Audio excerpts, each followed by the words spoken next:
আহ, আহ, আহ, আহ। টাকা? আমার বাড়িতে কি টাকার গাছ আছে যে ছিঁড়ে দেব? তুই তো আগের নেওয়া টাকাই শোধ করতে পারিস নে। তোর বাপের রেখে যাওয়া ওই 1 বিঘার উপর সুদের পাহাড় জমেছে, সে খবর রাখিস? রাখি মিয়া ভাই, সব খবরই রাখি। আমি কথা দিচ্ছি, এই বর্ষাটা কাটলেই দিনরাত এক করে মাছ ধরে আপনার সব টাকা শোধ করে দেব।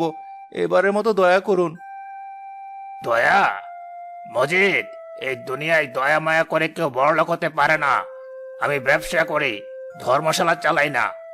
আপনি যা বলবেন আমি তাই শুনবো। যত সুদ চাইবেন তাই দেব, শুধু আমার বাচ্চা মেয়েটার মুখের দিকে তাকিয়ে। সত্যি?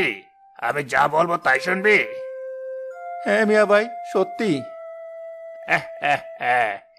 বেশ, তাহলে শোন, তোকে আমি 1,000 টাকা দেব। তাতে তোর কয়েক মাস আরামে চলে যাবে, কিন্তু শর্ত একটাই। কি শর্ত?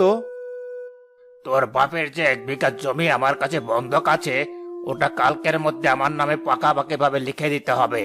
জমিটা আমার ভিটের পাশেই। ওটা হাতে পেলে আমার বাড়িটা দেখতে ভালো হবে। বল, রাজি? এই আপনি কি বলছেন? ওই জমিটা আমার বাবার শেষ স্মৃতি, আমার রক্তের সমান। ওটা আমি বিক্রি করতে পারবো না। ওটা বিক্রি করলে আমি যে আমার বাপের কাছে মুখ দেখাতে পারবো না। তবে দূর হ আমার সামনে থেকে। ভিখারির আবার বড় বলি, বাপের স্মৃতি আঁকড়ে ধরে থাক।